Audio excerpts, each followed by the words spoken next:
जंगल में आओ, जारवा देखो जैसे कि वो किसी खुले जू में कोई जानवर हो। 2012 में एक वीडियो वायरल हुई थी जिसमें अंडमान की जारवा आदिवासी लड़कियां नाच रही थीं खाने के लिए।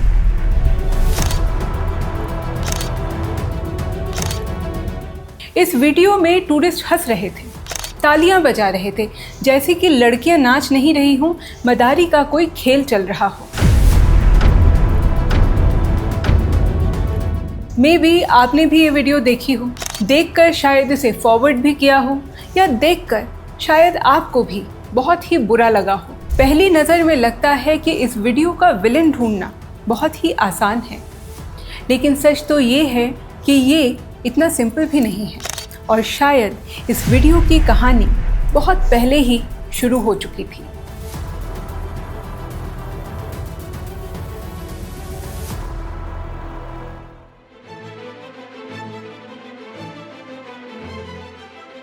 अंडमान ट्रंक रोड यानी कि ATR के साथ शुरू हुआ एक ऐसा टूरिज्म जिसका कोई ऑफिशियली नाम तो नहीं था, लेकिन सब जानते थे कि लोग किस लिए आ रहे हैं।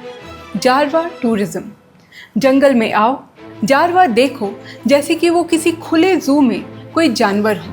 पोर्ट ब्लेयर में एक गिफ्ट शॉप थी, व्यास ब्रदर्स, जिसमें सोवेनियर्स, हैंडीक्राफ्ट्स और जारवा की वुडन फिगरीन्स बिकती थी। यहाँ राजेश व्यास नाम का दुकानदार था। रिपोर्ट्स के मुताबिक वो टूरिस्ट्स को जारवा कॉन्टैक्ट अरेंज करने का दावा करता था। कैसे?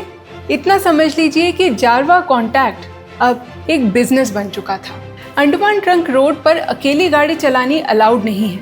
गाड़ियाँ हमेशा कॉन्वॉय में यानी कि ग्रुप में चलती हैं और पुलिस हमेशा साथ होती है।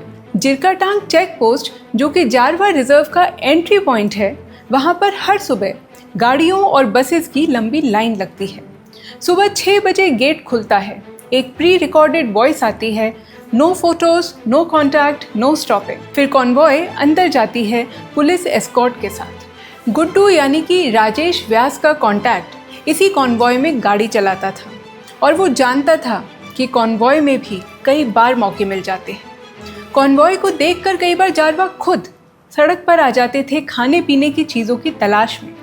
और बस फिर क्या, गाड़ियाँ धीमे हो जाती, ब्रेक लगते, टूरिस्ट अपने कैमरे निकालते और एक इंसानी जिंदगी का तमाशा बन जाता।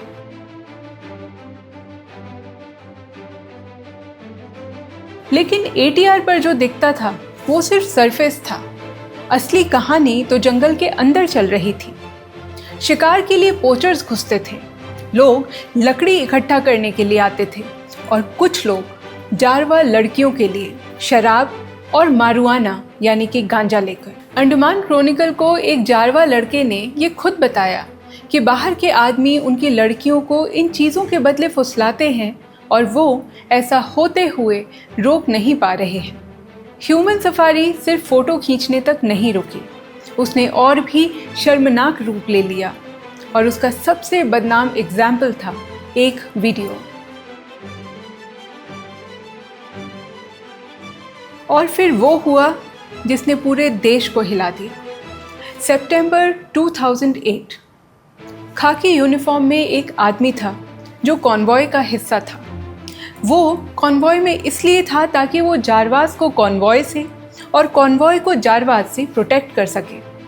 लेकिन वो आदमी जारवा रिजर्व के अंदर गया, वो एरिया जहाँ पर जाना इलीगल है। उसने वहाँ पर कुछ जारवा लड़कियों को खाना दिखाया और कहा नाचो, और वो लड़कियां नाचने लगी।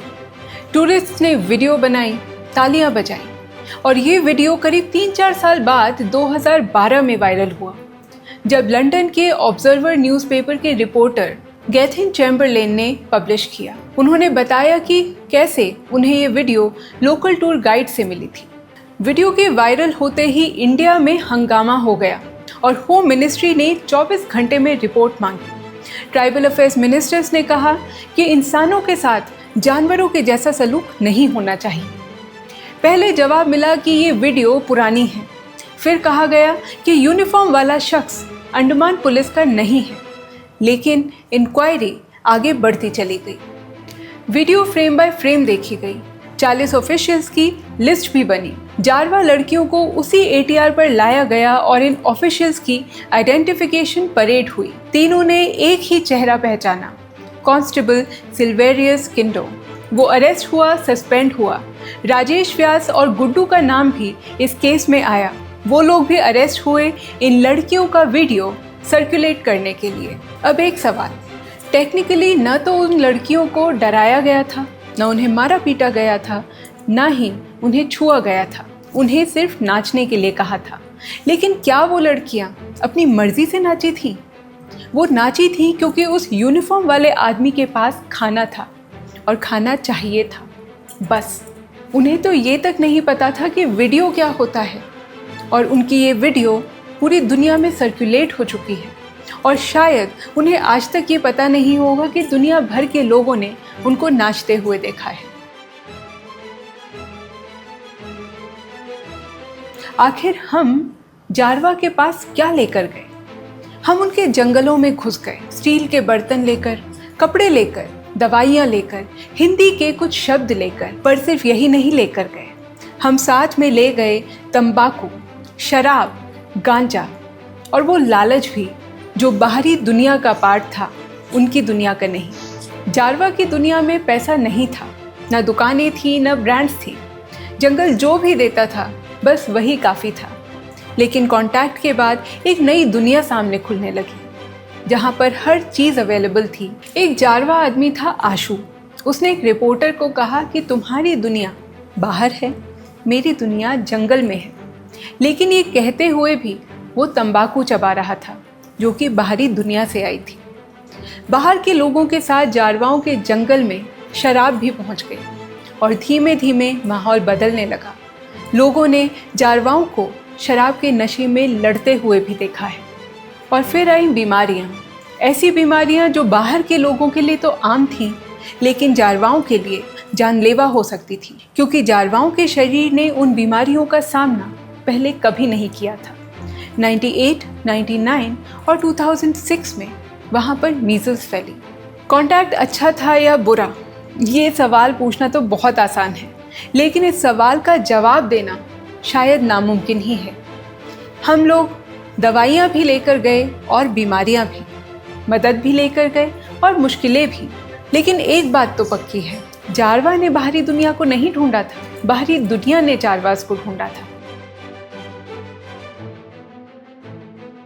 जारवा की कहानी में सबसे मुश्किल सवाल शायद यही है कि उन्हें कैसे बचाया जाए। इंडिया ने उनके लिए रिजर्व बना दिया, उन्हें हेल्थ केयर सपोर्ट दिया, प्रोटेक्शन दिया, और इसका रिजल्ट देखने के लिए मिला भी है। 1998 में उनकी पॉपुलेशन रह गई थी सिर्फ 260। आज ये पॉपुलेशन 600 के करीब है और वो काफ़ी हद तक अपने तरीक़ों के साथ ही जी रहे हैं। तो एक तरह से ये एक काफ़ी बड़ी सक्सेस स्टोरी भी है।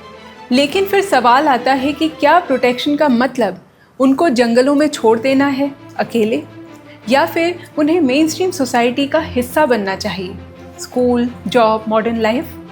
कई लोग मानते हैं कि जारवाओं को भारत की मेन स्ट्रीम पॉपुलेशन से जोड़ना चाहिए। 2010 में एक एमपी ने प्रपोजल दिया कि जारवा बच्चों को रेजिडेंशियल स्कूल में भेजा जाए और उन्हें रैपिडली मेन स्ट्रीम किया जाए। प्रपोजल आगे तो नहीं बढ़ा, लेकिन ये सोच आज भी है। पर कई लोग कहते हैं कि नहीं, उन्हें उनकी ज़िंदगी खुद चुनने देनी चाहिए। और शायद यही इस पूरी डिबेट का सेंटर है, क्योंकि जब हम कहते हैं कि ये उनके लिए बेटर है, तो एक और सवाल उठता है, बेटर किसके हिसाब से, हमारे हिसाब से या उनके हिसाब से? और ये कौन डिसाइड करेगा, हम या वो? जारवास वैसे एक एग्जाम्पल ही हैं। अंडमान में तो ये पहले भी हो चुका है, जब बाहर के लोग एक ट्राइबल एरिया में चले गए जिन ट्राइब्स का बाहर से कोई कांटेक्ट नहीं था। ग्रेट एंडोमनीज अपने जंगलों में अपनी दुनिया में रहते थे, फिर बाहरी दुनिया आई और वो ख़त्म होते गए। एक औरत थी बोआ सीनियर, जो बो लैंग्वेज की आखिरी स्पीकर थी। 2010 में उनका इंतकाल हुआ और उनके साथ ही एक भाषा पूरी तरह ख़त्म हो गई हमेशा के लिए। जाते जाते उन्होंने कहा कि जारवा लकी हैं, क्योंकि वो अपने जंगलों में रहते हैं। सोचिए, जो औरत अपना सब कुछ खो चुकी थी, वो जारवा को लकी कह रही थी। ये लक अभी तो बाकी है, लेकिन कितने दिन और।